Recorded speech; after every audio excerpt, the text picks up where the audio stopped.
Mike Owens here, and today I'm joined by Dricus Du Plessis, who returns to action next week, UFC 282, facing Darren Till. Dricus, always a pleasure to get your time. How are things with you today? Oh man, thanks for having me. Always feels like tradition out talking to you before the fights, and it's worked out perfect for me this far. So happy to be here, and man, things are great. If you want to call me a lucky charm, Dricus, you can call me a lucky charm by all means. I'll take that. One thing when we talk about Dricus Du Plessis and we talk about luck is the difficulty that you faced in training camps. I remember when we first spoke, we talked about the Perez training camp and the Giles training camp. How has this camp been for you? How have you been able to structure this training camp? Yeah, this camp, 100%. So I had the Perez camp, which was 10 days. That was tough. That was the debut, and the Giles camp, which was camp fight couldn't happen because of the visa. Immediately back into camp, and then the fight with Brad Tavares. There was some there was some struggles there, but great camp overall. But this camp, just we stepped it up with this camp. I really stepped it up in this camp. I didn't have to take a long time off fight after the Tavares fight. I was back in the gym 4 months after that massive fight. Didn't take a lot of damage. I felt great. And this fight camp, I mean, this is one of those fight camps where I can honestly tell you I didn't miss a session, not a single. So we have a logbook in the gym where we log and score our session for effort coach gives you a score for your overall performance, not in terms of how hard you tried or your effort, but for where your technique was at. And then, of course, there's a score for your effort, what you gave, how much did you put in the session, because being there and being productive in the session is two way different things. You can be there, not really, do what you got to do. And this session, and you get a score at the end of the week, and a score at the end of the month, and a score at the end of a camp where the sessions miss, they counter gauge you the sessions, you really you get bonus points. So we make it all measurable to make it worth it. Yeah. And measure it all. It helps with the mental side of things, and it keeps people responsible. And this camp I did not in 8 weeks miss one single session. Not because of injury, not because of being sick or overtrained. This camp was perfectly planned. I did not miss a single MMA session. I missed one strength and conditioning session due to the strength and conditioning, just due to being a little bit overtrained, and we just moved it on a day. Did not miss a single session. So, I mean, if you can put into words and quantify how good a camp went, that's it. It went absolutely perfect. With that being said, this feels on paper like the biggest fight in terms of notoriety of your career. Does having maybe that badge attached to this fight make you want to get up a little bit earlier, make you want to train a little bit harder, or has it been business as usual in terms of preparation? Yeah, absolutely. I think to say it doesn't is it's underselling of this fight. This fight is massive. Fight's massive for Darren Till.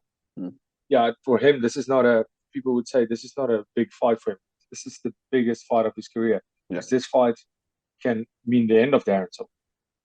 So I have no doubt in my mind that he knows this. I have no doubt in my mind that Darren Till also sees this as, maybe I'm in his mind, not his, like, who's this guy? For me, that's not where my mind's at. Never has been, never will be. When I go out to fight, every fight is the biggest fight of my career because this fight sets up the future. Whether it was my debut fight, didn't win that fight, I wouldn't have been sitting here right now. So every fight leads up to where I want to be at the end of the day. This is by far the biggest fight of my career. Top 10 in the world, top 10 in the UFC.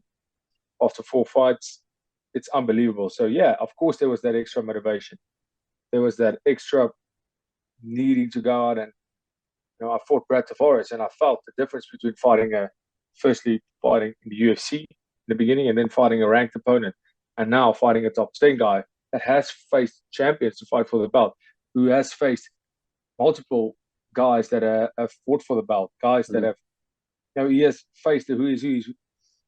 So for me, I needed to step it up, and I will step it up. And come fight night, I will step it up once again. You can step it up in training as much as you like. It's about stepping it up in the cage. And that absolutely played in my mind. But ultimately, it's about, I asked for this fight. I wanted a fight like this, and now I have it, and to make this opportunity count.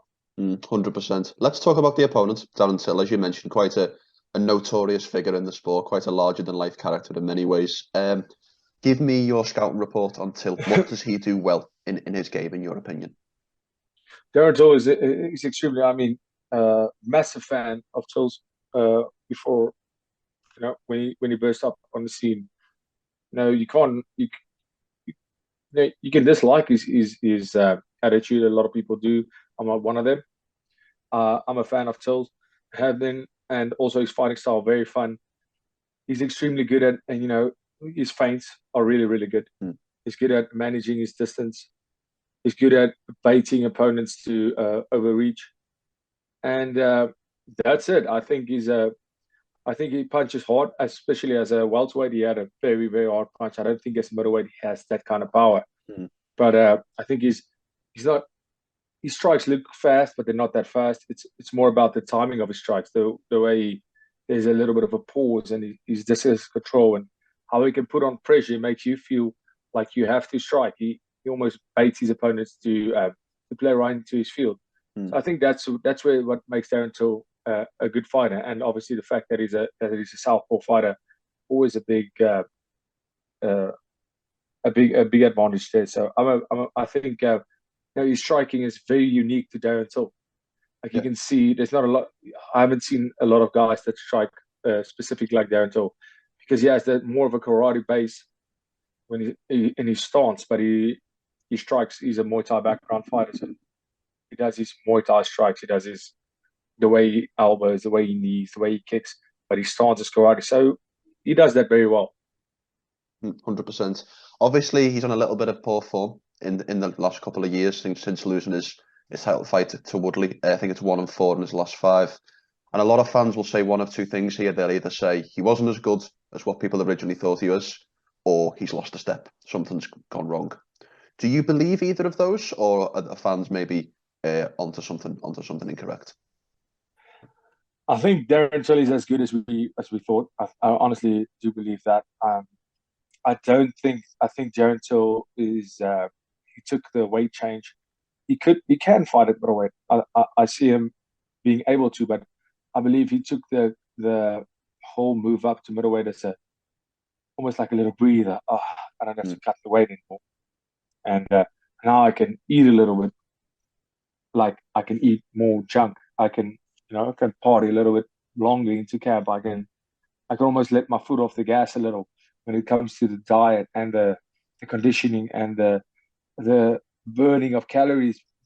I can miss a session because I'm not really feeling like it, because I don't have to worry about that big weight cut. And that's a big problem I think a lot of people make once they step up a weight division, where he actually needed to work double as hard, especially in the beginning for that first year to put on, because you can't put in a whole lot more of 5 pounds, I guess 5 pounds of muscle in a year. As a professional athlete, that's not going to happen. If you do it naturally, that's not going to happen. So he needed to spend that time to become a real middleweight and not being a welterweight fighting at middleweight. Because I believe that's what we saw when Darren Till moved up to middleweight. He didn't look like a bigger Darren Till. He just looked like the same Darren Till that didn't look as trained on the scale. So I think that's where he lost a little bit of focus, because the weight wasn't motivating him. He was very motivated by making weight. So he had to do the extra sessions, had to do the extra cardio, had to be in phenomenal shape. Otherwise, the weight was a problem. And that's something that happens when you almost feel like, I made a decision to make my career easier. That's not what it's supposed to be. When I used to fight 170 and I went up to 185, I did not fight for a single year because I had to make that transition. I don't want to be a 185, a 170 fighter fighting at 185. I wanted to be a big 185, just like I was at 170. So I made the adjustments for 1 year. We transformed my body from a welterweight to a middleweight, and here I am now. I'm a middleweight fighter. Yeah, can't even imagine me at welterweight. I think that's the difference between us in how we approach this thing. And Darren Till, like I said, Darren Till is as good as we thought. And I honestly think we're going to see the best Darren Till. And if we don't see the best Darren Till, even the this you should call it quits, because then it's not it anymore, because this is make or break for him. Yeah. Well, you talked there a little bit earlier, and I want to kind of bring it back. You talked about people might be seeing this as a step down in competition for Till, and I'm not saying that I agree with that. I'm just saying that might be the fans' opinion. How does that add any extra motivation to your training camps? Because people are saying this is a step down. Are you almost trying to prove the critics wrong, or does that not even play into it? Is a fight just a fight? Yeah, I mean, I can only understand that because he's Darren Till. Everybody knows who Darren Till is. Not yet a lot of people know who I am, and this fight's changing that. Just like the last one changed that. Every fight is a step in the direction of people saying, "Wow, this crazy guy from South Africa who's just coming in and knocking guys out and putting on crazy performances." This is a step in that direction. Darren Till has done that in his career. He has, and that's where I'm at now. I'm the new kid on the block, and this is almost like, this new kid. He has a pretty good basketball game. Let's do a one-on-one on the other kid. That's pretty good. That's been living here for a while. So that's where I'm making the leap right now. Is I've marked my spot in the top 15, and now they're like, okay. So you wanna hang with the big dogs? Let's give him one. Let's give him one of the guys that's been around, that's been in a tough situation, that's been where this guy is. So Darren Till has been where I am. He's been the guy that's coming up, the new guy, the young, hungry, the prospect that's coming through. That's where I'm at right now, and that's why they're giving me a Darren Till, because I honestly believe there's one or two options. I said it is Darren Till is either becoming a gatekeeper, and that's where they see him right now, or they think that's where their mind's at. If Darren Till gets through this hurdle, maybe he's back, maybe he's not. Maybe, or the other way of thinking is Dricus Du Plessis. He's either going to be the next star, he's going to be a superstar, he's going to be somebody to reckon with in this division, or maybe we should step back a little and give him some more tune-up fights. And that's where this test is at. And I'm here. I'm going to come in to make sure that they know they don't need to step back. Put me in the front of the line. Give me whatever you need. I'm ready for the big guys. I'm ready for the big dogs. I've had a very, very experienced and veteran career outside of the UFC as a young guy. So I've almost had that experience, and now, especially with my first decision coming in my last fight, I feel I'm more than ready. I got that experience, I got that ring time, and I'm going to feel much more comfortable. And even the magnitude of fighting a guy like Darren Till, first main card fight on a pay-per-view event, last one of the year, I'm going to step up to the plate. I know, and like I always do, and I can't wait for that. 100%. Look, it's all gone very quick. Let's be honest. This is the fourth fight of your UFC career, and we're talking about if you win this fight next Saturday, you're in the top 10. And if it carries on at this rate, we could see a title shot. Dare I say, the back end of 2023, maybe even 2024. Are you happy with how things are going? Are you happy with how fast things are going? Are you happy with the pace that your UFC career is taking and how fast you are climbing these rankings? Yeah, absolutely. I think January, New Year's resolution, call it that, for this year, the game plan was to be in the top 10, as close to the top 5 as possible. Of course, the fight with Calvin Gastelum that didn't happen in April, that set me back a little from the goal of being close to the top 5. But top 10 is that's out of my control. Couldn't do anything about that. But here we are, fighting in the top 10. I'm extremely, extremely happy. And being after this fight, I'll be 4-0 in the UFC, and that puts me 2, maybe 3 fights away from, depending on performances and who I get a crack at, from fighting for that belt. And I'm more than happy. The goal has always been to have that title before I'm 30, and by the end of 2023. That's how I see it in my mind. That's how I feel. That's how I've always felt it happening, and I'm really, really extremely happy with how things are going. Perfect. The performances, the whole experience has just been amazing. The whole journey, being here, fighting my 3rd pay-per-view event, finally being on the main card, can't wait. Even though it was by technicalities, but here I am, and I'm going to make this opportunity count. I think you deserved it before the technicalities. Oh, thank you, man. I appreciate that. I thought so too. I think me and Darren Till, that makes for a great fight. If you look at the styles, if you look at my performances, his performances, even though he has lost a few, he's always come out the bang. Yeah. And that's what you need in the main card. We've got to talk about your teammate who's also in action, Cameron. I've seen a few pronunciations of his surname, so I'm going to go with Saiimann. Is it Saiimann? Saiimann, that's perfect. There we go, perfect. So Cameron's making his UFC debut. A teammate of yours facing Ronnie Lawrence on the same night. For those fans who are tuning in who don't know too much about Cameron, what can you tell me a little bit about his skill set and also your relationship with him? So me and Cameron met. He was 13 years old. I was at that stage 20. So he was 13. His birthday is December 16th. So he was going on 14 and I was 20 years old then. And he came into the gym, and I don't really, coach, but he had people that were sponsoring him. So they were looking to sponsor the whole team. Cameron, but he was like a young guy. He just loved the sport and he wanted to train. He was doing kickboxing at that stage with the juniors, and they wanted me personally to train him because then I was fighting in the UFC, then maybe like 2 or 3-0. And I said, okay, I'll coach him twice a week. And the first day, I could see this guy super passionate and happy to be a 14-year-old kid.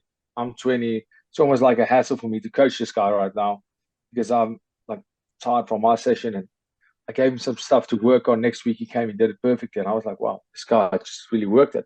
Gave him new stuff 2 days after that, came out, and I immediately saw this guy's special. And we trained for 6 months later was the national championships in K1 kickboxing, and he came second.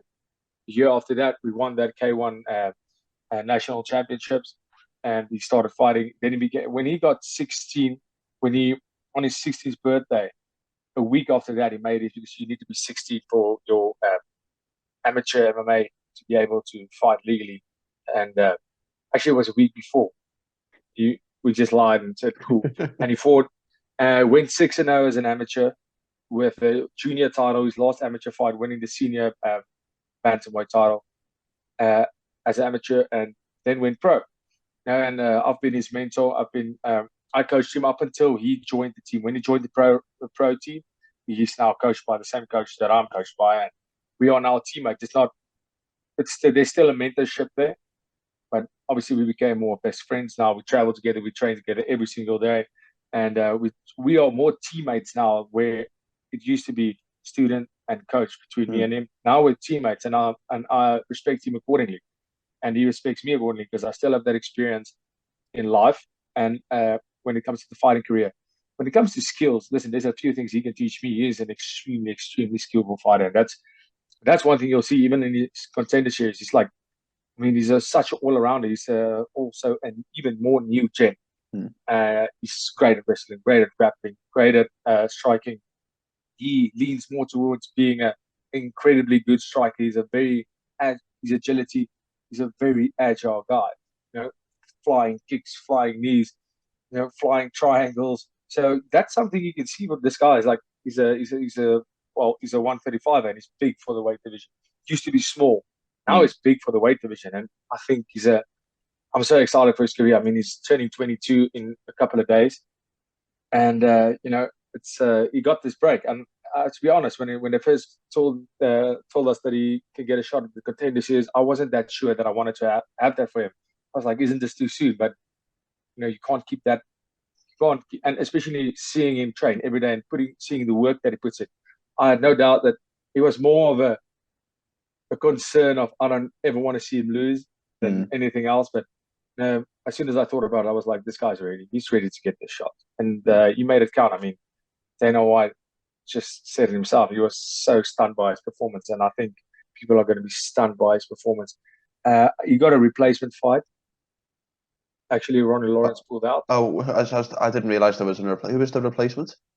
I'm not sure. Koplov, if I'm not mistaken. Some guy who's 6-0. Okay. Also 6-0 guy, 25 years old, grappler. He's from 10th Planet Jiu-Jitsu. Oh yeah, I did see this. Yeah, apologies. I must have got mixed up with the Lawrence pullout. Yeah, but thankfully he's still on the card. Yeah, so they're fighting. And that's a big change of opponents. Fighting a guy who's a complete master in one class. That's the way we do it, and I think this is such a good taste for this. Actually, blessing in disguise, because that's going to show our team back in South Africa. He's after I came through, he's coming with me, and they're obviously seeing something in the team. That's why he got that opportunity, and they're seeing what we do and how we do it. And it's almost like a style now where people are like, what are these guys doing? Something's weird. Now I hear that with my fights all the time. He's an awkward looking fighter. And I'm like, I look just fine. I look normal. That's how I should look. And like, I've made peace with it. I look weird when I fight, and it's fine. It's great, because I always say that that's a style that's very hard to figure out. And Cameron as well, like, he has a bit more of a flashy style, super slick, but it's still, we have the same style, the way we fight, and it's amazing, because now people are going to see, and we're going to almost be like, it's going to be revolutionary, because people are going to be like, well, these guys look weird, but it seems to be working. So it's a big honor for us, carrying the flag, for the South African flag, and being pioneers in successful South African mixed martial arts. No, it's fantastic, and it must be a very proud moment and a very special moment to share the card with him. Obviously, I presume you'll be very nervous for his fight, but once you get out the way, it's straight into preparation for your own. Absolutely, yeah. The nerves when I can't get in there and do anything about it, it's a completely different nerve. The nerve it's different, because almost when I fight, I'm like, well, listen, you're here now, got to do what you got to do. When he fights, I'm always like, oh, come on, this anticipation of, don't screw this up, But no, that's why we do it. That rush. Perfect. It's what we all love. Perfect. Well, we've got to talk very quickly for one last subject about the middleweight title, because obviously it changed hands last month with Israel Adesanya being defeated by Alex Pereira. I'd like to know what your reaction was watching the knockout in the 5th round, and who you presume will win the full fight, presuming it happens. So first round was a close round. It was I was like, well, Pereira's pushing forward, and I was like, okay, Izzy is playing it safe, but Pereira was just like taking everything Izzy could throw. It wasn't phased by it, wasn't. And then Izzy caught him with that big hook, straight the hook at the bell, and I was like, oh, he was rocked. And then second round came in, and Pereira was good again. And when he got taken down by Izzy, and in that second round when he took Izzy down, I was like, oh, we have a fight. Third round came and Izzy took him down, and he just looked completely out of it. Pereira looked dead in the water. He looked like tired, but Izzy as well. But in that fourth round, I feel Izzy could have done a little bit more to finish the fight. I think Izzy's play, he's such a master at playing it safe and winning. That's at the end of the day what he's doing and how he does it, staying the champion. And I believe that's a smart way to fight, but it also cost him, because this is fighting, and in fighting, anything can happen. Whenever you get a chance to finish a fight, you have to take it. I believe the smallest opportunity presents itself, take it. And Izzy had all the opportunity to finish that fight in that fourth round, and he decided to stay outside. And especially when there's one round left. If a guy is tired, fatigued in the third round, he knows there's 2 rounds left, you can still get him to quit. In the final round of a title fight, to change his whole life, to realize destiny, if you get to that stage in a UFC fight, knowing you're behind 1 round to 3, there's a certain level of motivation you'll get, at least for a while. And Pereira came out and showed what a warrior he truly was, because he fought some demons. He was in a dark place in that fourth round, and that cost Izzy. So my reaction, I was almost like the same. It was the same as the Kamaru Usman and Leon Edwards fight. It was the same for me. I was like, okay, this fight's going to happen the way it's going to be a decision for Kamaru. It's going to be a decision for Izzy. And next moment, after like 10 seconds in that final round, you could just see there's a different way Pereira moves. He moves with the intent of not, trying to catch Izzy, but like, I don't have a choice but to catch him. And he just goes out and does. That was insane. It was. I mean, this sport's amazing. It's unforgiving because both of them were on the stage where they're going to beat Anderson Silva's record, and that just comes back to, probably the greatest to ever do it, Anderson Silva. Shows how amazing he was. 100%. I'd like to finish by one final topic, and what I'd like to do is, rather than ask you for a prediction for the fight, because of course it's going to be a victory, presumably predicting a knockout, I would like to think. What I would like to do instead is, could you please give me a quick walkthrough of a perfect day on the 10th of December. So I'd like to know what happens from the moment you wake up to the moment you go to bed after the fight. So a perfect day, great. Wake up, don't have to worry about cutting weight. So I wake up, beautiful breakfast, everything I need. Like, the team is there, everybody's ready. There's a tension, but it's a good tension. It's a tension of it's time. It's time. All the preparation, everything we've done. We're gonna end this year. I'll be speaking to family back home. I'll be speaking to the people and saying good luck. And, not everybody, but most of them, the important ones, the close family. And we'll do a power up session at the PI, probably, or at the hotel. We'll do a power up session, just a few rounds to get everything going, the blood flowing. Get flush the body after the big weight cut, and then relax as much as possible. Have a lunch with the team, with everybody that's here. Everybody thinking the same thing, but nobody really mentioning it. Finally, getting the earphones out, getting to the stadium, prepping, seeing Cameron win in spectacular fashion, and knowing that I'm going to have to compete with him for that bonus.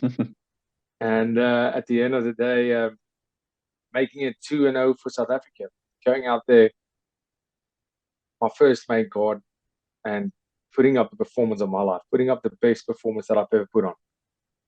Going out there and having the commentator say, he can't go on at this pace because he's going to gas in the first minute of the fight, and having that same pace at the end of the fight, when at the end of that round where the commentator said, well, that first round was so insane, can you keep this up? And the answer is yes, I can keep it up, and I know it in my heart. I know it when I'm sitting on that stool. I know I can keep up the space. And at the end of the day, when he realizes he can't keep up with the space, to feel it, I can see it. I can always see it. I can always see it when they realize I have to slow down. And when I realize he's slowing down, I'm not going to slow down, and start chipping away at that finish until it comes. And the ref saying, stop, stop, stop. That is the perfect day. When that ref says, stop, stop, stop, the crowd will be going wild. I'll be jumping on the cage. I'll be celebrating. My hand will be raised. I will remind the people how to pronounce my name and surname. And we'll walk out there. I'll put on the coolest suit ever, do my presser, and this time I'll make sure to have a beer in my hand when I walk over to that press conference. And that will follow by a whole lot of beers. A whole lot of beers with my team, carrying that flag, spending the night, probably with the adrenaline dump, not stay out too late. But then I'm 2 or 3 more days in Vegas and just celebrate this amazing, amazing victory, celebrating an amazing year, and enjoying America for how amazing it is, enjoying the moment. That is the perfect day, from waking up on fight day till I'm getting on that plane. Eating a lot of pizza, eating a lot of burgers, drinking a lot of beer, taking that one home. That's the perfect scenario. What a fantastic answer to that question. I couldn't have dreamt of a better answer myself. So, Dricus, it's truly, as always, a pleasure to get your time. I do really enjoy our conversations, and I'm thankful to see you back in action next Saturday night. I wish you the best of luck if we don't speak beforehand. Thank you so much, Mike. Always great to be on the show. Anytime, Alan. Before we finish, Dricus, how can people find you on social media, and any sponsors you'd like to plug? The floor is yours for the last word. Please give us a follow on at Dricus Du Plessis. Keeping it simple on Instagram, Dricus Du Plessis, on Twitter, and Dricus Du Plessis on Facebook for those who want to follow the page on Facebook.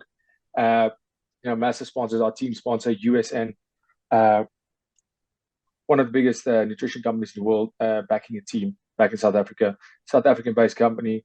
They're number 1 in Europe, number 1 in Africa, top 5 in America. I mean, it's amazing to see pioneers in South Africa making it this big, and obviously them identifying with our whole team, sponsoring the whole team. It's amazing. Team CIT is powered by USN, and without brands like these that are following guys like us and investing us in our dreams, we can't go forward. And it's amazing.